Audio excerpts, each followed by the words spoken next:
Vamos abrir as nossas Bíblias na primeira carta que escreveu o apóstolo Paulo aos Coríntios, capítulo 3.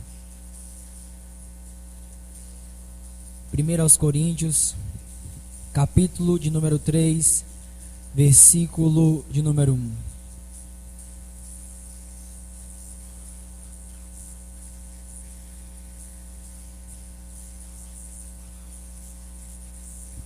Nos diz: Eu, porém, irmãos, não vos pude falar como a espirituais, e sim como a carnais, como a criança em Cristo. Leite vos dei a beber, não vos dei alimento sólido, porque ainda não podíeis suportá-lo, nem ainda agora podeis, porque ainda sois carnais. Porquanto, havendo entre vós ciúmes e contendas, não é assim que sois carnais e andais segundo o homem? Quando, pois, alguém diz, eu sou de Paulo, e outro, eu sou de Apolo, não é evidente que andais segundo os homens? Quem é Apolo? Quem é Paulo? Servos por meio de quem crestes, e isto conforme o Senhor concedeu a cada um. Eu plantei, Apolo regou, mas o crescimento veio de Deus, de modo que nem o que planta é alguma coisa, nem o que rega, mas Deus que dá o crescimento. Ora, o que planta e o que rega são um, e cada um receberá o seu galardão, segundo o seu próprio trabalho, porque de Deus somos cooperadores.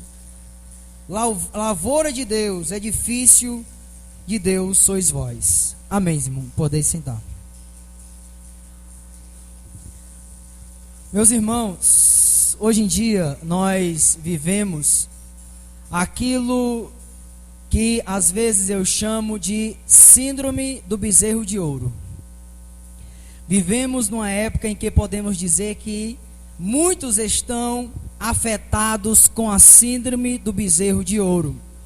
E a pergunta é, ou para quem não sabe a história, né? Nós sabemos a história, já todos nós conhecemos a história do bezerro de ouro. Diz a Bíblia que Moisés subiu ao monte e tardava, segundo o povo, em descer do monte. O povo ficou ali meio que angustiado, meio que desesperado, e pediu para que Arão formasse um Deus para eles, para que este Deus fosse diante deles. E diz a Bíblia que Arão, ele recolheu os utensílios, recolheu os atavios daquele povo e conseguiu, irmãos, fundir um bezerro de ouro. E este bezerro de ouro, quando foi fundido, diz a Bíblia que o povo ali começou a adorar, começou a festejar até amanhã. E este Deus de ouro, irmãos, este bezerro de ouro, era uma representação do Deus que todos nós ansiamos como seres humanos ou como pecadores. Este Deus palpável, este Deus tocável, este Deus dominável, ou seja, um Deus no qual o qual a gente pode dominar, a gente pode manipular. É este Deus que todos nós ansiamos e queremos. Não é que o nosso desejo e anseio seja o certo, mas é o desejo de todo ser humano, esse Deus palpável, esse Deus tocável, visível. E foi fundindo um Deus segundo aquilo que eles ansiavam no coração. Este Deus, irmão, surgido, é um Deus que, por exemplo, isenta o homem de determinadas responsabilidades. Como ele não tem ouvido, ele não tem boca, ele não tem exigência nenhuma. Então os homens são isentos de responsabilidade, segundo este Deus. E este Deus foi também segundo o coração deles, um coração pecaminoso. E hoje em dia, irmãos, não é diferente. As pessoas, elas desejam este Deus, mas na verdade, como elas não conseguem fazê-lo, para não se assemelhar ao povo de Israel, elas fazem semideuses, ou seja, pessoas que não são totalmente homem e também não são totalmente Deus. São as duas coisas ao mesmo tempo, são semideuses. E estes semideuses em nossos dias, eles são intitulados de apóstolos, bispos, pastores, profetas, profetisas, arcanjos e até patriarcas. É o título que damos a estes semideuses, porque nós queremos nos isentar de responsabilidade. Nós chegamos a falar aquilo que foi falado pelos israelitas quando disseram a Moisés em Êxodo: fala-nos tu mesmo e ouviremos, mas não fala Deus conosco para que não morramos. Ou seja o nosso intermediário entre nós e Deus, porque nós não queremos falar diretamente com Deus. Nós queremos que haja uma pessoa entre nós e Deus, uma pessoa semelhante a nós, porque não queriam responsabilidade. E o pior disso tudo é que estes líderes religiosos que se acham semideuses, eles se aproveitam, meus amados irmãos, dessa infantilização, dessa infantilidade do povo, e eles começam a explorar. O povo passa a acreditar que eles, por exemplo, têm o poder de abençoar e amaldiçoar, que tudo que eles tocam, Deus abençoa, que tudo que eles amaldiçoam, Deus amaldiçoa. E o pessoal fica nessa dependência destes deuses. E aí se cria, meus amados irmãos, uma infantilidade ignorante acerca do Evangelho. Acerca do Evangelho.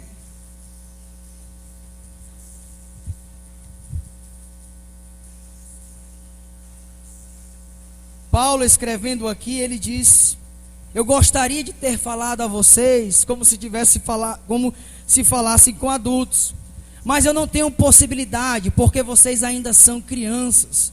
Vocês ainda ficam nessa discussãozinha infantil: quem é o mais usado, quem é o mais poderoso, quem é aquele que Deus usa mais. Vocês ainda são criança, vocês ainda dependem dessas coisas. Mas eu não posso falar com vocês como se fossem adultos, porque vocês ficam buscando representantes diante de Deus para falar com vocês. É interessante, irmãos, como os homens de Deus, do Velho Testamento ao Novo Testamento, já tinha uma mentalidade, ou já pensava de forma uniforme, como se deveria se considerar um homem de Deus, como se deveria esperar, digamos assim, a atuação de Deus no meio do seu povo. Vejamos o que Moisés achava, o que Moisés pensava em relação à atuação de Deus no meio do seu povo. Abra aí a sua Bíblia, no livro de Números, capítulo de número 11. Números 11, versículo de número 25.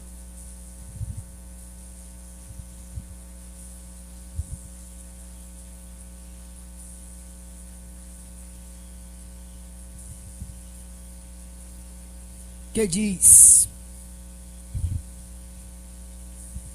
então o Senhor desceu na nuvem e lhe falou, e tirando do espírito que estava sobre ele, o pôs sobre aqueles 70 anciãos. Quando o espírito repousou sobre eles, profetizaram, mas depois nunca mais. Porém no arraial ficaram 2 homens, um se chamava Eudade e outro Medade. Repousou sobre eles o espírito, porquanto estavam entre os escritos, ainda que não saíram à tenda, e profetizavam no arraial.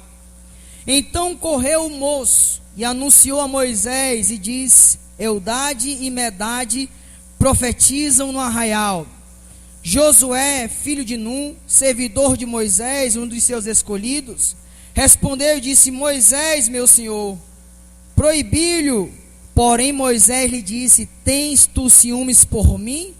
Tomara todo o povo do Senhor fosse profeta, que o Senhor lhe desse o seu espírito.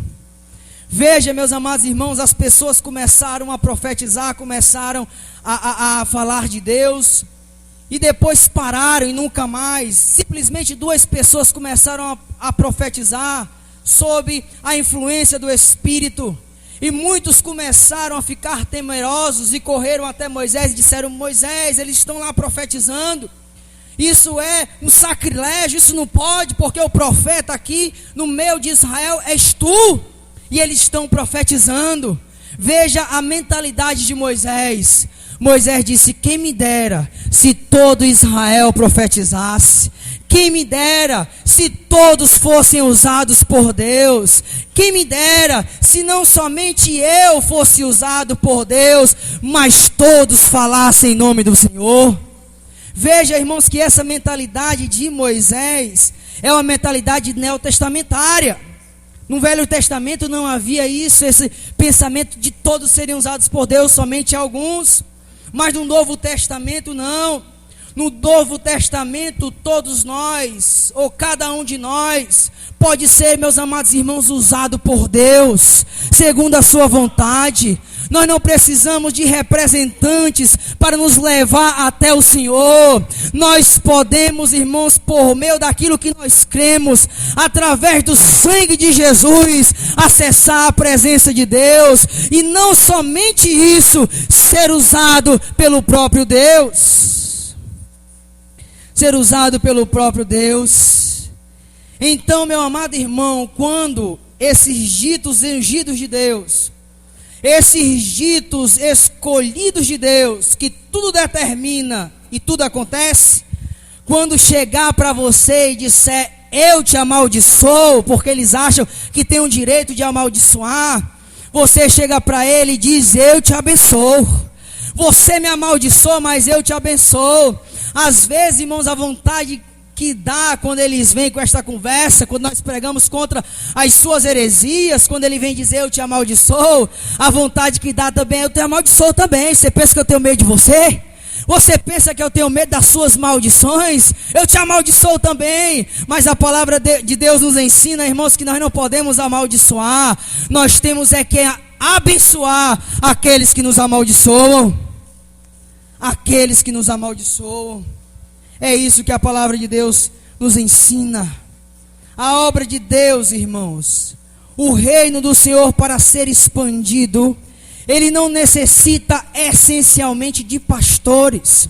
Ele não necessita essencialmente de bispos. Eles não necessitam essencialmente de apóstolos. Porque se assim nós crescemos, meus amados irmãos, nós estaríamos negando uma das doutrinas mais preciosas que nós temos. E uma das doutrinas mais preciosas que nós temos, irmãos, é a doutrina do sacerdócio universal. Que todos somos sacerdotes diante de Deus, que todos podemos apresentar um culto diante de Deus, que todos podemos acessar as Escrituras, examinando-as, para que possamos chegar ao conhecimento pleno do Senhor. Mas eles negam isso. Deus quer usar os pequeninos. Deus quer revelar as coisas aos pequeninos, irmãos. E pequeninos, para mim, o que eu entendo na Bíblia, não é o que muitos entendem. Muitos entendem que pequeninos é uma pessoa inculta e pobre. Quando Jesus disse: graças te dou, ó Pai, porque ocultaste essas coisas aos sábios e entendidos e revelaste aos pequeninos.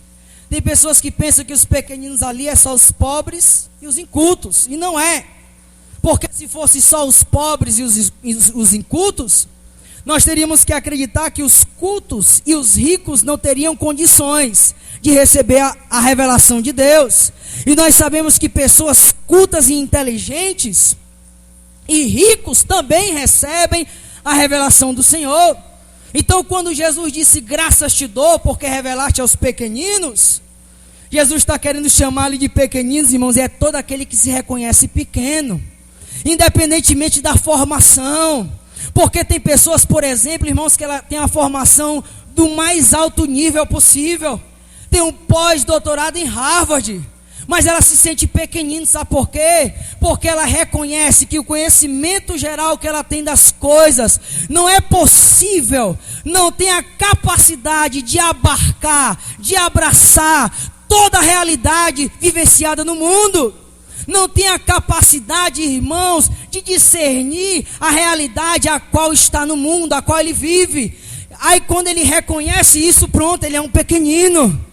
Ele é um pequeno diante de Deus, diferentemente, irmãos, daqueles que se acham ser alguma coisa. Então, quando a pessoa se coloca nessa situação, então, e meus amados irmãos, a revelação de Deus, a manifestação de Deus se apresenta a essa pessoa, e essa pessoa pode ser sim considerado um pequenino diante do Senhor.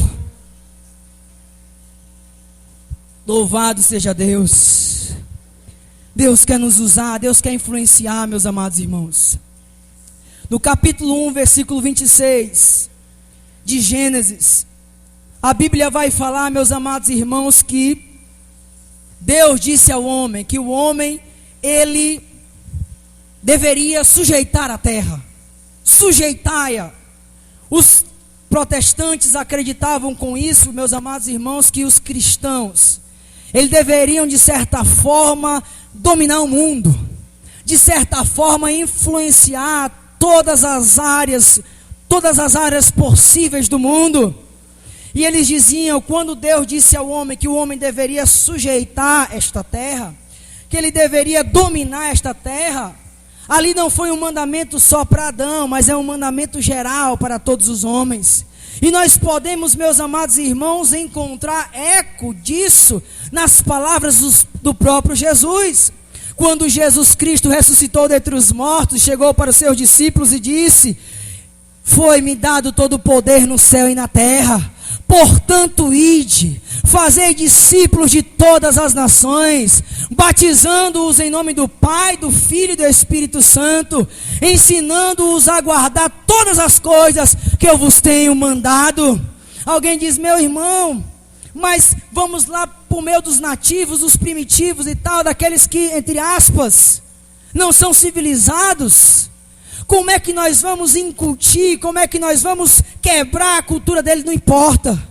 Não importa se eles acreditam que a lua é um Deus, que o sol é um Deus, que os animais são deuses. Nós temos que incutir aquilo que o Evangelho diz que é Deus, independentemente do que eles creiam, independentemente do que eles creem. Nós temos que dizer a eles que há um só Deus, e este Deus é o Pai do nosso Senhor e Salvador Jesus Cristo, e este Deus é o Deus que amou o mundo de tal maneira que enviou seu Filho.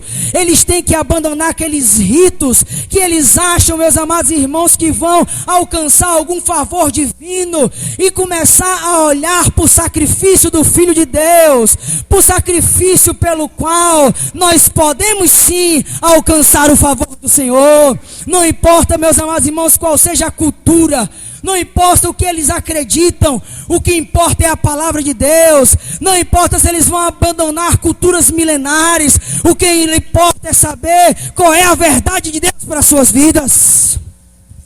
É uma dominação geral, em todas as áreas do conhecimento, em todas as áreas da sociedade, em todas as áreas de convivência, meus amados irmãos. E para que isso aconteça, é necessária a participação de cada um, é necessária a consciência, meus amados irmãos, de cada um dos cristãos, que são pessoas que podem ser usadas por Deus, que são pessoas que, para serem usadas por Deus, não é necessário colocar a máscara do líder religioso, não é necessário colocar a vestimenta do líder religioso, não é necessário usar as palavras do líder religioso. É tão somente dobrar os seus joelhos, é tão somente se humilhar diante do Senhor e dizer ao Senhor: eis-me aqui, meu Pai, envia-me a mim, porque eu não quero ser influenciado por este mundo, eu não quero ser marionete da cultura deste mundo. Eu quero, meu Pai, ser usado por Ti, eu quero influenciar, eu quero abalar, eu quero falar a todos que há um Deus que salva, liberta e transforma o homem do seu pecado. É isso que Deus quer. Deus quer que nós sejamos, irmãos, sinalizadores do reino. Deus quer que nós sejamos agentes do reino de Deus. É interessante que quando Jesus ele levanta os discípulos para pregar, uma das coisas que ele diz é: ide, andai e falai, o reino de Deus está próximo. O reino de Deus está próximo. Depois disso ele disse: curai os enfermos, limpai os leprosos, ressuscitai os mortos, e a todos anuncieis o evangelho. Mas digam, não se esqueçam de dizer: o reino dos céus está próximo, ou o reino dos céus está chegando. Mas curem os enfermos. Sabe o que Jesus quer dizer com isso, irmãos? Que quando o reino de Deus implantar neste mundo, que quando o reino de Deus implantar-se na terra, não vai haver mais enfermidade, não vai haver mais leproso, ou seja, não vai haver mais exclusão, não vai haver mais morte, não vai haver mais mal. Expulsai os demônios, curai os enfermos, limpai os leprosos, ressuscitai os mortos, porque quando o reino de Deus for implantado, não vai haver mais morte, não vai haver mais demônio, não vai haver mais doença e não vai haver mais exclusão, porque todos serão iguais diante de Deus. A morte será subjugada, a doença será subjugada, as injustiças serão subjugadas. Mas enquanto, meus amados irmãos, isso daí não chega, nós vamos aqui e acolá, manifestando o reino de Deus. Nós vamos aqui e acolá, sinalizando que o reino de Deus está próximo. Louvado seja Deus. É isso que Deus quer, irmãos, que nós não sejamos individualistas, mas reconheçamos que somos seres individuais. Seres, irmãos, que podem ter um relacionamento pessoal com Ele. Seres, irmãos, que podemos, através da nossa oração, pessoas serem curadas. Tem pessoas que ainda dependem muito de nomes. É o fulano, é o beltrano, é o cicrano. Se você é um desses, saiba de uma coisa: a Bíblia está chamando você de criança. Você é um infantil. Porque quem opera, quem faz crescer, não é beltrano, não é fulano, não é cicrano, não. É Deus. É Deus que opera o realizar. É Deus que opera em nosso meio. É Deus que opera em nosso coração. É Deus que nos usa. É Deus que quer operar, meus amados irmãos. Jesus disse: vós sois o sal. Mas se o sal se tornar insípido, para nada mais serve senão para ser pisado pelos homens. É a cristandade. Sabe por que se faz piada de Jesus? Sabe por que se faz piada do cristianismo?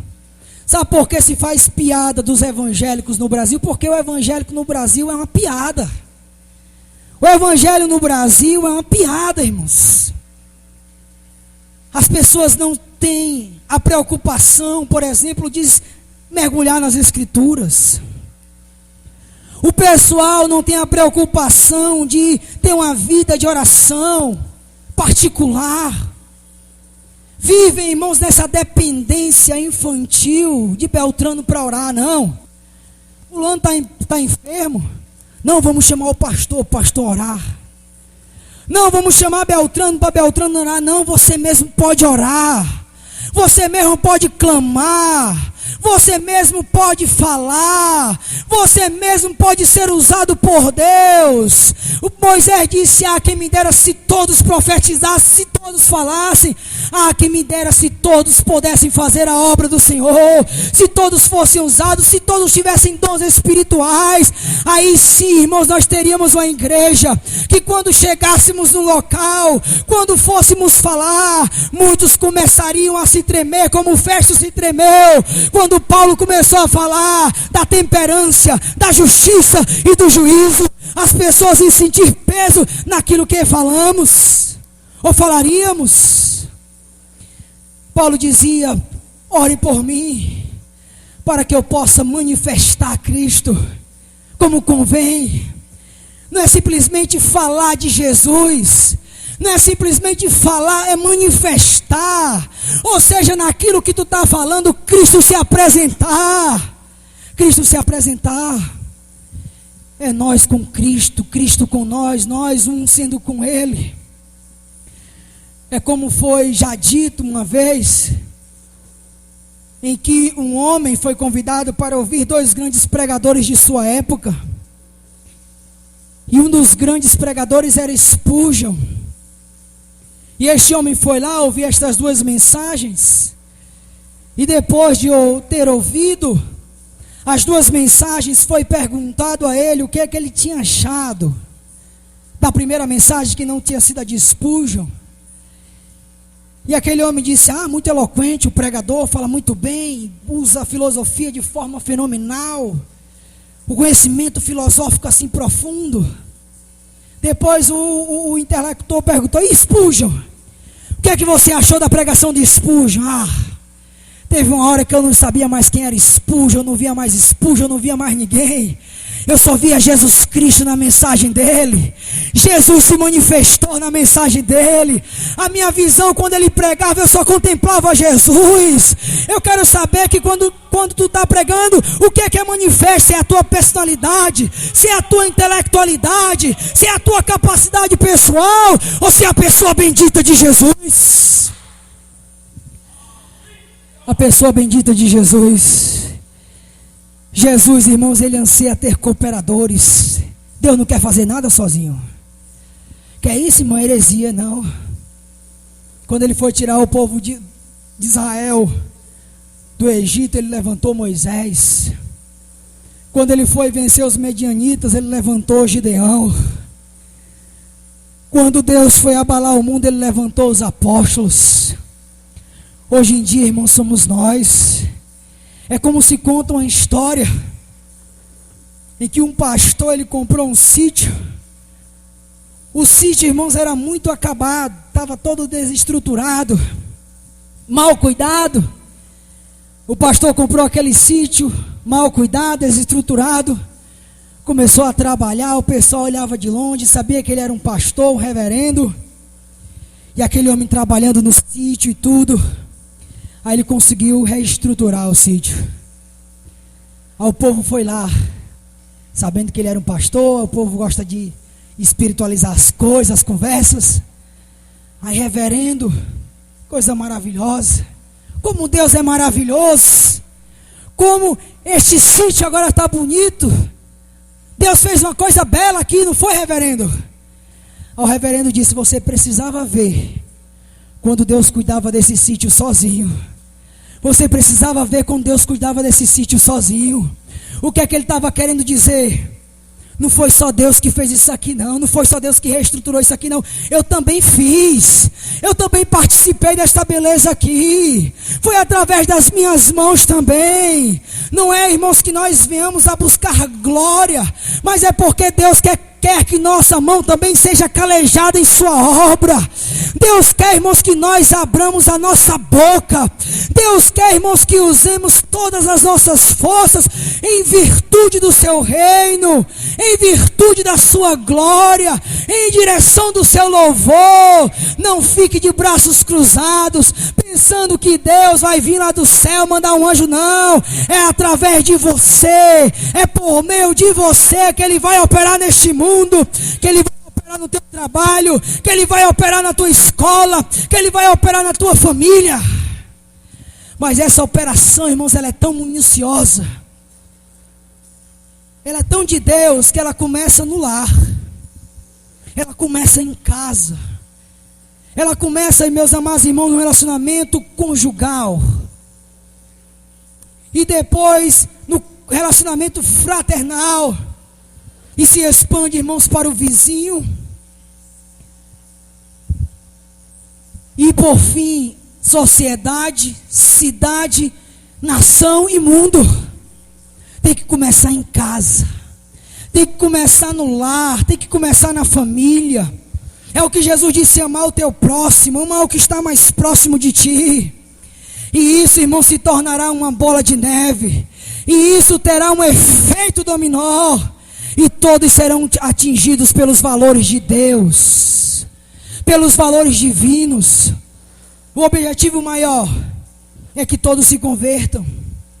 Mas se todos não se converterem, pelo menos tenhamos uma sociedade, irmãos, que respeitem. Uma sociedade, irmãos, que saiba respeitar os valores cristãos. Sabe por que não respeitam? Sabe por que não valorizam? Porque é desvalorizado na própria comunidade. Porque é pisada a bagunça, irmão, está na comunidade. Como é que você quer que o mundo se arrependa dos seus pecados, se você não se arrepender dos seus? Se você ainda pratica o pecado, se você tem pecado oculto, se você tem pecado ainda, se você pratica o pecado, e como é que você quer que o mundo se arrependa dos seus? Não tem condições. Já dizia um pregador: o mundo só se arrependerá dos seus pecados quando a igreja se arrepender dos seus. Quando a igreja se arrepender. Meus amados irmãos, que nós possamos nos conscientizar disso, de que Deus quer usar cada um de nós, de que nós não precisamos desses deuses, desses bezerros de ouro, desses intermediários. Que nós não digamos: fala tu conosco, mas não, Deus, não. Eu quero ver a tua face, Senhor. Eu quero te contemplar de face a face. Eu quero te contemplar de face, eu quero ver a tua glória. Eu não quero me isentar de responsabilidade. Sonda o meu coração, sonda os meus pensamentos, prova os meus pensamentos, prova a minha vida. Vê se há em mim algum caminho mau, sonda o meu coração, sonda a minha interioridade. Olha, meu Deus, o que está no meu coração, o que eu desejo, o que eu quero, o que eu estou ansiando, se é a minha glória ou se é a tua glória. Sonda-me, ó Deus, conhece os meus caminhos, vê se há em mim algum caminho mau. É se colocar diante de Deus, é deixar que a brasa viva toque nos teus lábios, é deixar você se deparar com a sarça ardente, e quando se deparar com a sarça ardente diante de ti, não começar a justificar: não, eu sou gago, não, a minha formação é só essa, não, eu não tenho capacidade de pregar para fulano Beltrano, porque eu só tenho o ensino fundamental. Não, meu amado irmão, é você dizer: eis-me aqui, Senhor, envia-me a mim. É dizer: eis aqui o servo do Senhor, cumpra-se em mim segundo a tua vontade. É dizer: fala, Senhor, que o teu servo ouve. Porque não ansiamos, irmãos, ser grandes neste mundo, ansiamos ser pequenos neste mundo, para que possamos ser grandes no reino de Deus, para que possamos ser grandes diante do Senhor. E esta é a mensagem que eu tenho para a igreja nesta noite, esta é a mensagem de Deus para a igreja nesta noite. Podem ter tido palavras trópegas, mas foi Deus que falou a você, foi Deus que falou ao seu coração. Não fui eu que foi palavras, a voz foi minha, o som vocal foi meu, mas veio de Deus para você transformar as pessoas que estão próximas de você. Não depender desses semideuses, mas dizer: Senhor, eis-me aqui, eu quero ser usado por ti. Vamos ficar de pé nesta noite. Vamos orar. Senhor nosso Deus, nosso Pai, ó Deus querido, nós suplicamos nesta noite, meu Deus, que o Senhor, Pai, possa, meu Deus, brotar no coração das pessoas esta realidade, meu Deus. Que nós, ó Deus, não nos assemelhemos, ó Pai, aqueles, meu Deus, que vivem a fazer intermediários entre o Senhor e eles. Que nós possamos, meu Deus, com o rosto descoberto, como diz a tua palavra, com o coração descoberto, ó Pai, com a vida descoberta, meu Deus, nos apresentarmos a ti, Senhor, e perguntar ao Senhor, meu Deus, onde quer que o Senhor quer que estejamos, onde quer, meu Deus, que o Senhor, Pai, pisemos, meu Deus, o nosso pé, meu Deus querido. Nós queremos ser usados por ti, nós queremos influenciar, nós queremos ser sal, nós queremos ser luz deste mundo, ó Pai. Nós queremos falar, meu Deus, de Jesus e manifestar às pessoas. E as pessoas possam reconhecer os seus pecados, possam reconhecer as suas maldades e comecem a clamar o favor divino e reconheçam pequeninas, meu Deus, independente de sua formação intelectual, independente do seu status social, reconhecer, meu Deus, que sem ti nada podem fazer, que sem ti, meu Deus, não sabe para onde estão indo. Manifesta a tua glória, Pai, no meio do teu povo. É o que nós oramos, ó Deus. É o que nós suplicamos, ó Pai. Em nome de Cristo Jesus. Amém e amém. Amém, irmãos. Os irmãos podem sentar.